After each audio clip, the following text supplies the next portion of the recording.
Hello, welcome to my YouTube channel bright education Gurukul में आप सभी का स्वागत है। आज क्लास 10th के लिए जो मैथ का मॉडल सेट है, जो सब्जेक्टिव होगा, मैं उसको सॉल्व करने वाला हूँ। एक्चुअली 31, 32, 33, 34, 35 तक मैंने करवा दिया है। आज मैं 36 नंबर क्वेश्चन क्या रहेगा, कैसे पूछाएगा, मैं उसको आपको बताने वाला हूँ। तो आप लोग वीडियो को अंत तक देखिएगा और नहीं समझ में आएगा तो कमेंट कीजिएगा। चलिए देखिए, जो सवाल आपका ये स्क्रीन पर लिखा हुआ है, 36 नंबर क्वेश्चन लिखा हुआ है। एक बिंदु ए से वृत्त की स्पर्श रेखा की लंबाई 4 सेंटीमीटर है। तो सबसे पहली बात हम क्या करेंगे, एक वृत्त बना लेंगे। एक वृत्त बना लिया। अब यहाँ पर केंद्र है, तो देखिए एक बिंदु ए से मान लेते हैं बाहर कोई ए बिंदु है, यहाँ पर मान लो हम ए बिंदु मान लेते हैं। ए से स्पर्श रेखा की लंबाई मान लो यहाँ पर ला करके टच करता है ऐसे, ये स्पर्श किया, ठीक है। थोड़ा सा ऐसा स्पर्श कराना है, ये स्पर्श किया यहाँ पर ला करके इस बिंदु पर स्पर्श करता है। और तो देख लीजिए लिखा हुआ है एक बिंदु ए से, मान लीजिए ए से वृत्त पर स्पर्श किया, स्पर्श रेखा की लंबाई 4 सेंटीमीटर है, तो हम इसको 4 सेंटीमीटर लिख दिया। और ए की केंद्र से, अब मान लीजिए ई केंद्र यहाँ पर है, वो बिंदु पर केंद्र है, केंद्र से ए की दूरी कितना है, ये है आपका 5 सेंटीमीटर। 5 सेंटीमीटर है, तो वृत्त की त्रिज्या ज्ञात करना है। यानी वृत्त की त्रिज्या ये वाला आपको क्या करना है, ये जो खींच रहा हूं इसको आपको ज्ञात करना है, यानी आर आपको फाइंड करना है, वृत्त की त्रिज्या ज्ञात करना है। तो आपको पता होना चाहिए यहाँ पर जो भी होता है स्पर्श, यानी वृत्त के स्पर्श बिंदु पर स्पर्श रेखा द्वारा जो एंगल बनता है वो क्या होता है, यहाँ पर 90 डिग्री का बनता है। यह सिद्ध किया जा चुका है थ्योरम में। तो हमको देखिए दो ठो मालूम है, ये मालूम है, ये मालूम है, तो हमको मालूम करना है ये वृत्त की त्रिज्या है। तो चलिए हम क्या करते हैं, सबसे पहली बात लिखेंगे जो जो बातें आप सब्जेक्टिव है तो थोड़ा अच्छा से आपको बात को लिखना पड़ेगा, समझना पड़ेगा। तो देखिए क्या है, लिखेंगे दिया गया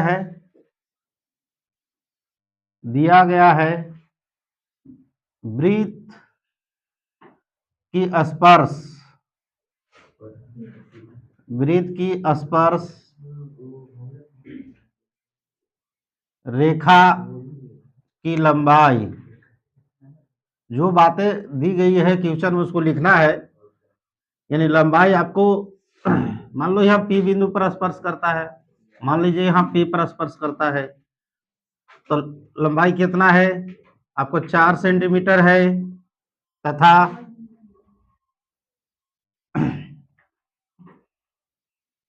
केंद्र से ए बिंदु कितना है, ये आपका 5 सेंटीमीटर है, ठीक है। तो वृत्त की त्रिज्या, तो वृत्त की त्रिज्या यानी आर आपको क्या करना है, फाइंड करना है। यहाँ नामकरण हमने अपने से किया है, पी मान लेते हैं अपने से क्या है। तो यहाँ पर देख लो अब हाँ ओ ए कितना है आपका, इसमें ओ ए कितना है 5 सेंटीमीटर है। उसी तरह से ए पी कितना है, ए पी आपका 4 सेंटीमीटर है। उसी तरह से हमको ओपी ज्ञात करना है, यानी ओपी आपको क्या करना है, वृत्त की त्रिज्या है उसको आपको फाइंड करना है। एक आप पढ़े होंगे समकोण त्रिभुज में, एक तरह से समकोण त्रिभुज बन गया, ठीक है। यहाँ 90 डिग्री का कोण बन रहा है, तो ये समकोण त्रिभुज, समकोण त्रिभुज में चलेंगे। समकोण त्रिभुज किस में चलेंगे, यानी हम एपीओ में चलेंगे। एपीओ में जब समकोण त्रिभुज में पे, तो आप पढ़े होंगे, यानी एक तरह सबसे बड़ी भुजा ये है आपका, और ये कितना है पता नहीं, तो बड़ी भुजा यानी कर्ण है, इसको आधार मान लीजिए, कर्ण आधार, और ये लंब मान लीजिएगा। तो यहाँ पर देखिए कर्ण बराबर सूत्र क्या होता है समकोण त्रिभुज में, कर्ण का स्क्वायर बराबर ये देखिए लंब ये वाला है, मान के चलिए वृत्त की त्रिज्या है, लंब का स्क्वायर बटा और प्लस आधार का स्क्वायर, लंब का स्क्वायर प्लस आधार का स्क्वायर। कर्ण मेरा क्या है, मान लीजिए ओ ए है, बड़ा भुजा है इसलिए ए ओ हम कर देते हैं, ठीक है। ओ का स्क्वायर प्लस लंब क्या है जो खड़ा है, ओपी है ना, ओपी हम माने हैं, तो ओपी का स्क्वायर प्लस आधार जो नीचे की ओर है कितना है हमारा, एपी ना, एपी का स्क्वायर। अब देखिए यहाँ जो बातें दी हुई है उसको लिखेंगे। यहाँ हमको ए ओ ए कहो या ए ओ कर सकते हो, कोई दिक्कत नहीं। यहाँ 5 है तो 5 का होल स्क्वायर। ओपी मेरा दिया हुआ है क्या, नहीं दिया हुआ है, तो इसको हम वृत्त की त्रिज्या ओपी मान लिए हैं। ओपी क्या है, वृत्त की त्रिज्या है, तो इसको हम आर लिखेंगे। प्लस एपी कितना है, 4 सेंटीमीटर है का होल स्क्वायर। ये हम 25 हो जाएगा और ये आर स्क्वायर हो जाएगा, ये 4 चौका 16। देखिए इसको हम क्या करेंगे कि इस 16 की पर ले आइए, इधर आ जाएगा तो क्या हो जाएगा, उधर बचेगा आर स्क्वायर। 25 में 16 घटाएंगे तो 9 बराबर आर स्क्वायर। इसलिए इधर दिखा देता हूं अब कुछ। अब क्या करेंगे कि आर स्क्वायर को इधर करो और 9 इधर लिखो, तो आर बराबर इधर से स्क्वायर हटेगा तो उधर रूट चढ़ेगा, इसलिए आर बराबर 9 का वर्गमूल 3, यानी यही आपका कितना हो जाएगा, 3 सेंटीमीटर हो जाएगा। अतः वृत्त की त्रिज्या कितना आ गया, 3 सेंटीमीटर है आंसर। ठीक है, उम्मीद करता हूं समझ में आ गया होगा, नहीं तो फिर आप पूछ सकते हैं फिर से। चलिए देखिए 37 नंबर क्वेश्चन है, एक वृत्त के चतुर्थांश का क्षेत्रफल ज्ञात कीजिए जिसकी परिधि 22 सेंटीमीटर है।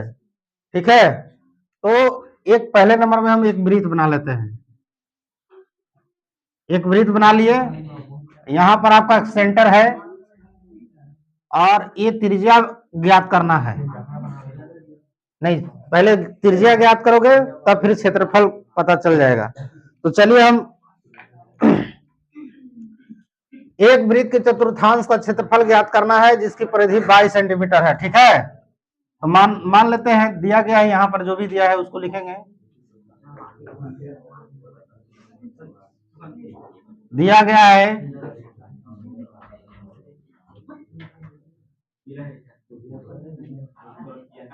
वृत्त की त्रिज्या, नहीं वृत्त की परिधि दिया है,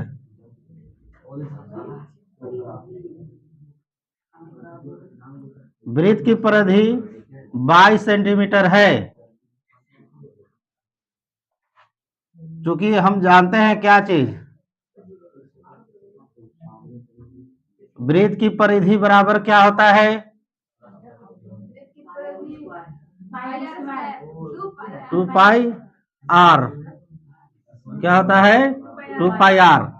यानी अब देखो यहाँ वृत्त की परिधि 2 पाई आर बराबर हमारा दिया है, 2 पाई आर बराबर मेरा कितना है, 22 सेंटीमीटर है।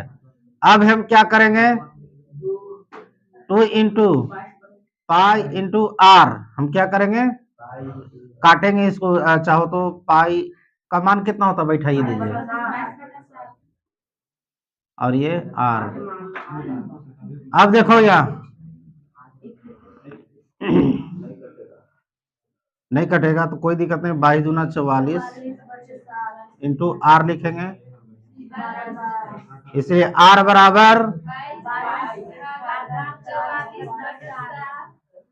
इसलिए आर बराबर 22, 7 ऊपर चला जाएगा 44 नीचे, 22 दूना, तो आर बराबर आपका 7/2 सेंटीमीटर निकल गया। अब देखिए इसलिए वृत्त के चतुर्थांश का क्षेत्रफल, वृत्त के चतुर्थांश का क्षेत्रफल, इसके लिए सूत्र क्या होता है, 1/, यानी 1/4 पाई आर स्क्वायर। अब देखो यहाँ इधर, अब 1/4 पाई का मान 22/7/,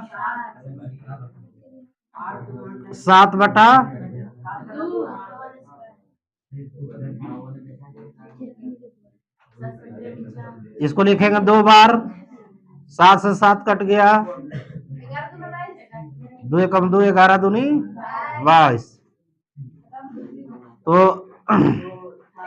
अब क्या आ जाएगा देख लीजिए, 11 इंटू 7 और 4 इंटू 2, 77/8 सेंटीमीटर। चाहो तो आप दशमलव ला देना ना, तो इतना हुआ आंसर हो सकता है।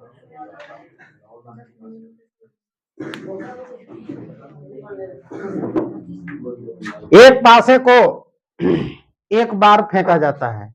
पासा जो लूडो का गट्टी होता है उसी को कहते हैं, ठीक है।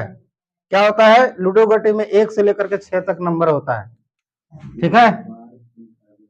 तो निम्नलिखित को प्राप्त करने की प्रायिकता ज्ञात करना है, जैसे अभाज्य संख्या और एक विषम संख्या प्राप्त करना है। तो देखिए सवाल को सबसे पहले समझिए, क्या दिया गया है, क्या दिया गया है, एक पासा में। इसको हम जब हल करेंगे तो देखिए क्या होगा, इसको सॉल्व करेंगे या हल करेंगे, जो भी लिखना है लिखिए। देखिए दिया गया है एक पासा, एक पासा, एक पासा को एक बार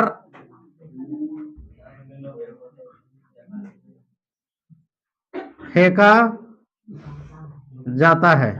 तो एक पासे में क्या होता है, 6 तक नंबर होता है। यानी लूडो गटी आप देखे होंगे इस तरह से, तो है ना, एक पासे में, एक पासे में, एक पासे में संख्याएं क्या क्या हो सकती है, यानी 1 2 3 4 5 6 होता है ना, इतना 6 तक होगा। छोड़िए अब इतना ही होगा। तो 1 2 3 4 5 6 तक। इसमें अभाज्य संख्या, सबसे छोटी अभाज्य संख्या क्या होता है, 2 होता है, या अभाज्य संख्या लिखेंगे।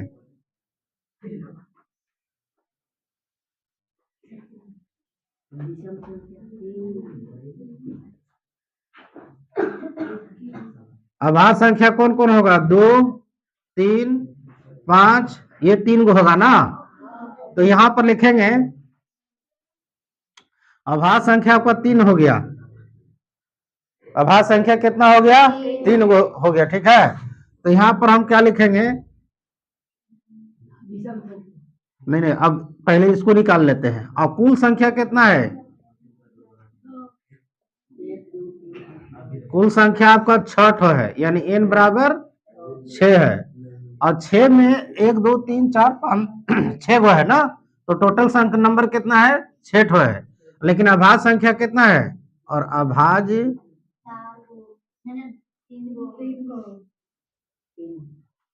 संख्याएं यानी टोटल कितना, इसको हम मान लेते हैं m बराबर 3 है।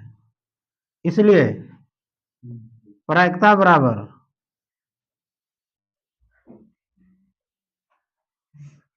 यानी प्रायिकता P, हम इसको P बोलते हैं। तो m बटा कितना होता है, n होता है, ऐसे ही निकालना। तो m कितना है मेरा 3, और कुल संख्या 6, यानी कुल परिणाम कितना 6 है। 3 एकम 3 और 3 दूना 6, इसका आ गया 1/2, आंसर आ गया। उसी तरह से ये पहला हो गया। और दूसरा कर रहा है विषम संख्या।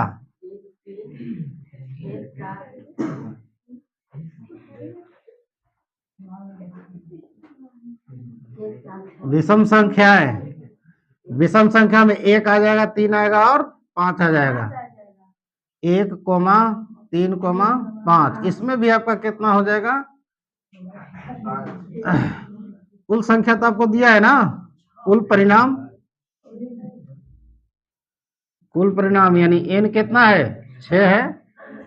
और अभाज्य संख्या यानी अभाज्य नहीं, विषम है, सॉरी, विषम संख्या यानी m, इसको मान लेते हैं। तो 1 2 ये भी 3 ठो है, इसलिए प्रायिकता यानी P बराबर सूत्र m/n कर देते हैं। अब यहां पर क्या करेंगे, ये m आपका 3 है और टोटल संख्या 6, तो 3 एकम 3, 3 दूना 6, इसलिए इसका भी 1/2 आंसर होगा, ये लिख लीजिएगा।